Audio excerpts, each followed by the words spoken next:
Hello, friends. We are going to continue reading part one of A Christmas Carol. So yesterday we left off with, we learned about Scrooge. He is not a nice person. That's why if you ever hear someone at this time of year say, "Oh, you're Scrooge," it means like, "Oh, you don't like Christmas. You're not very nice." So keep that in mind. That's where that came from. And we learned that Scrooge is a banker, and his partner, Marley, passed away several years ago, so he runs the company by himself, and he has a clerk, which is a helper, who he does not treat very nicely. And his nephew stopped by for a visit, and he was not very nice to the nephew and kicked him out. So here we go. His nephew left the room without an angry word. Notwithstanding, he stopped at the outer door to bestow the greetings of the season on the clerk, who, cold as he was warmer than Scrooge, for he returned them cordially. "There's another fellow," muttered Scrooge, who overheard him, "my clerk, with 15 shillings a week, and a wife and family, talking about a Merry Christmas. I'll retire to Bedlam." This lunatic, in letting Scrooge's nephew out, had let 2 other people in. They were portly gentlemen, pleasant to behold, and now stood with their hats off in Scrooge's office. They had books and papers in their hands, and bowed to him.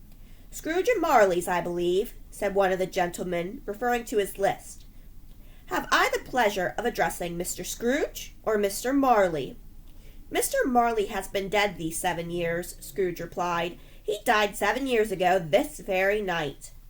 "We have no doubt his liberty is well represented by his surviving partner," said the gentleman, presenting his credentials. It certainly was, for they had been 2 kindred spirits. At the ominous word liberality, Scrooge frowned and shook his head, and handed the credentials back. Here are the 2 gentlemen.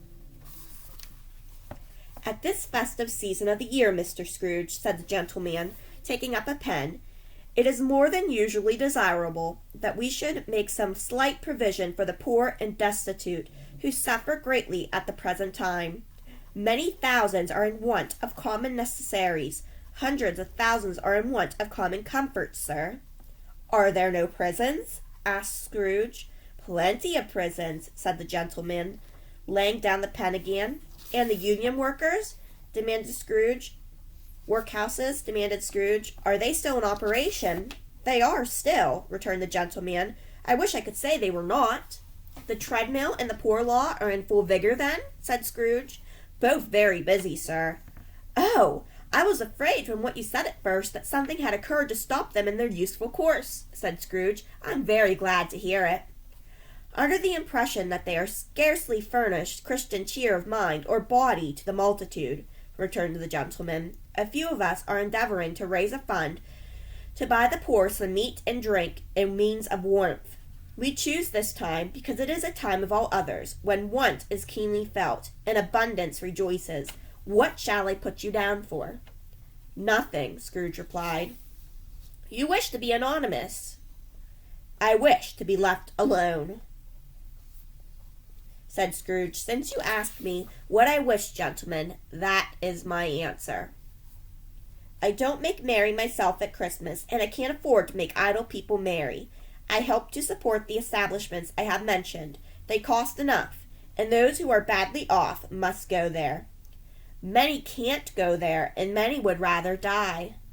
"If they would rather die," said Scrooge, "they had better do it, and decrease the surplus population. Besides, excuse me, I don't know that." "But you might know it," observed the gentleman. "It's not my business," Scrooge returned. "It's enough for a man to understand his own business and not to interfere with other people's. Mine occupies me constantly. Good afternoon, gentlemen." Seeing clearly that it would be useless to pursue their point, the gentlemen withdrew. Scrooge resumed his labors with an improved opinion of himself, and in a more facetious temper than was usual with him. Meanwhile, the fog and darkness thickened, so that people ran about with flaring lamps, proffering their services to go before horses and carriages and conduct them on their way. The ancient tower of a church, whose gruff old bell was always peeping slyly down at Scrooge out of a Gothic window in the wall, became invisible, and struck the hours and quarters in the clouds, with tremulous vibrations afterwards, as if its teeth were chattering in its frozen head up there. The cold became intense. In the main street, at the corner of the court, some laborers were repairing the gas pipes, and had lighted a great fire in a brazier, round which a party of ragged men and boys were gathered, warming their hands and winking their eyes before the blaze in rapture. The water plug being left in solitude, its overflowing sullenly congealed and turned to misanthropic ice. The brightness of the shops, where holly sprigs and berries crackled in the lamp heat of the windows, made pale faces ruddy as they passed. Poulterers' and grocers' trades became a splendid joke, a glorious pageant with which it was next to impossible to believe that such dull principles as bargain and sell had anything to do. The Lord Mayor, in the stronghold of the mighty mansion house, gave orders to his 50 cooks and butlers to keep Christmas as a Lord Mayor's household should, and even the little tailor, whom he had fined 5 shillings on the previous Monday for being drunk and bloodthirsty in the streets, stirred up tomorrow's pudding in his garret, while his lean wife and the baby set out to buy the beef. Foggier yet, and colder, piercing, searching, biting cold, if the good St. Dunstan had but nipped the evil spirit's nose with a touch of such weather as that, instead of using his familiar weapons, then indeed he would have roared to lusty purpose. The owner of one scant young nose, gnawed and mumbled by the hungry cold as bones are gnawed by dogs, stooped down at Scrooge's keyhole to regale him with a Christmas carol, but at the first sound of "God bless ye merry gentlemen," may nothing you dismay. Scrooge seized the roller with such energy of action that the singer fled in terror, leaving the keyhole to the fog and even more congenial frost. At length the hour of shutting up the counting-house arrived. With an ill will, Scrooge dismounted from his stool, and tactfully admitted the fact to the expectant clerk in the tank, who instantly snuffed his candle out and put on his hat. "You'll want all day tomorrow, I suppose," said Scrooge. "If quite convenient, sir." "It's not convenient," said Scrooge, "and it's not fair. If I was to stop 1/2 crown for it, you'd think yourself ill-used, I'll be bound." The clerk smiled faintly. "And yet," said Scrooge, "you don't think me ill-used, when I pay a day's wages for no work." The clerk observed that it was only once a year. "A poor excuse for picking a man's pocket every 25th of December," said Scrooge, buttoning his great coat to the chin. "But I suppose you must have the whole day. Be here all the earlier next morning." The clerk promised that he would, and Scrooge walked out with a growl. The office was closed in a twinkling, and the clerk, with the long ends of his white comforter dangling below his waist, for he boasted no great coat, went down a slide on Cornhill at the end of a lane of boys 20 times in honor of its being Christmas Eve, and then ran home to Camden Town as hard as he could pelt to play at Blind Man's Bluff. Scrooge took his melancholy dinner in his usual melancholy tavern, and having read all the newspapers and beguiled the rest of the evening with his banker's book, went home to bed. He lived in chambers which had once belonged to his deceased partner. They were a gloomy suite of rooms in a lowering pile of building up a yard, where it had so little business to be, that one could scarcely help fancying it must have run there when it was a young house, playing at hide-and-seek with other houses, and forgotten the way out again. It was old enough now, and dreary enough, for nobody lived in it but Scrooge, the other rooms being all let out as offices. The yard was so dark that even Scrooge, who knew its every stone, was fain to grope with his hands. The fog and frost so hung about the black old gateway of the house, that it seemed as if the genius of the weather sat in mournful meditation on the threshold. Now it is a fact that there was nothing at all particular about the knocker on the door, except that it was very large. It is also a fact that Scrooge hadn't seen it night and morning during his whole residence in that place.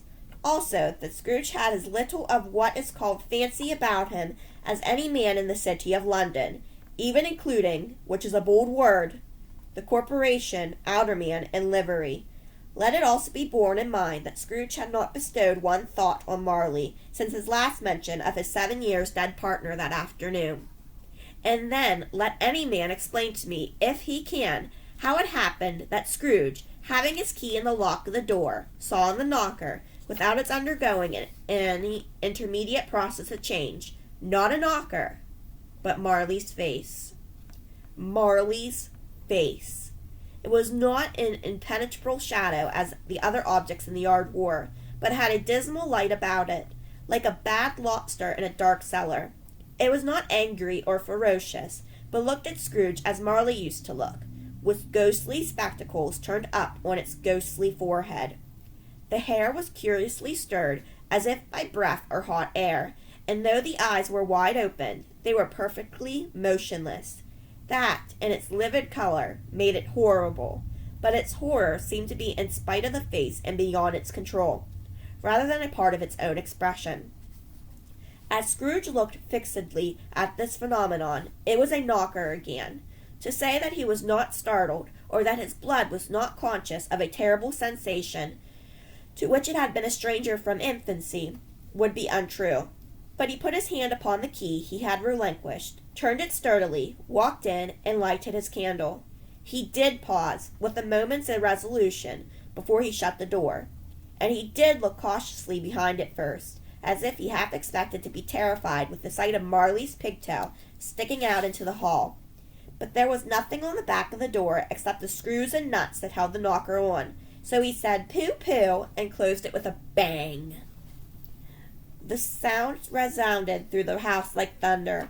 Every room above, and every cask in the wine merchant's cellars below, appeared to have a separate peal of echoes of its own. Scrooge was not a man to be frightened by echoes. He fastened the door and walked across the hall and up the stairs, slowly too, trimming his candle as he went. You may talk vaguely about driving a coach and six up a good old flight of stairs. Excuse me.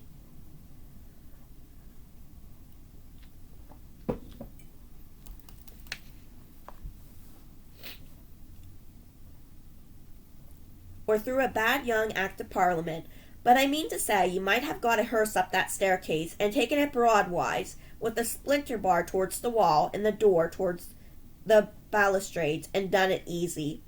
There was plenty of width for that, and room to spare, which is perhaps the reason why Scrooge thought he saw a locomotive hearse going on before him in the gloom. Half a dozen gas lamps out of the street wouldn't have lighted the entry too well, so you may suppose that it was pretty dark with Scrooge's dip. Up Scrooge went, not caring a button for that. Darkness is cheap, and Scrooge liked it. But before he shut his heavy door, he walked through his rooms to see that all was right. He had just enough recollection of the face to desire to do that. Sitting room, bedroom, lumber room, all as they should be.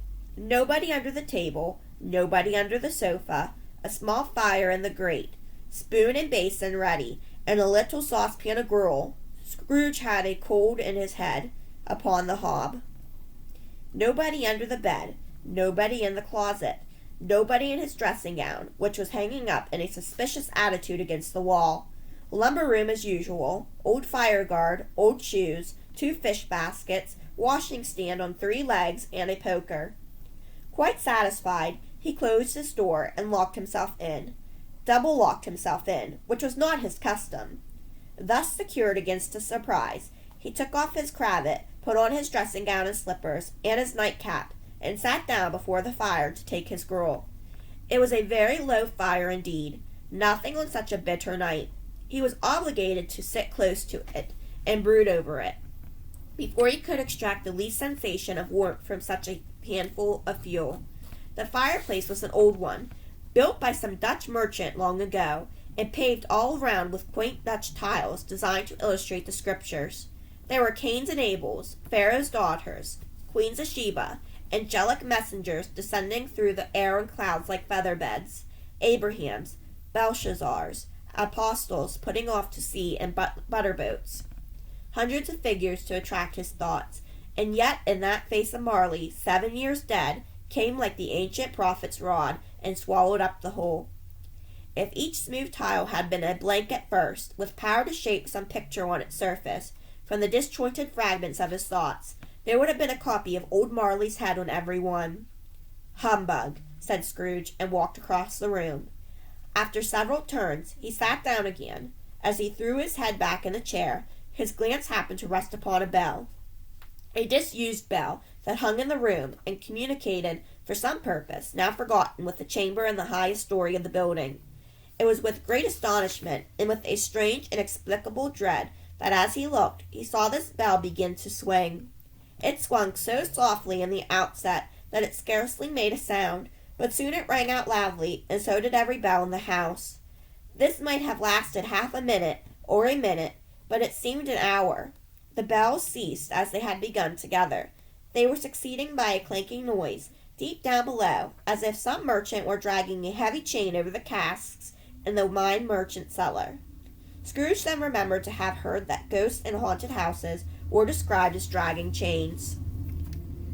The cellar door flew open with a booming sound, and then he heard the noise much louder on the floors below, then coming up the stairs, then coming straight towards his door.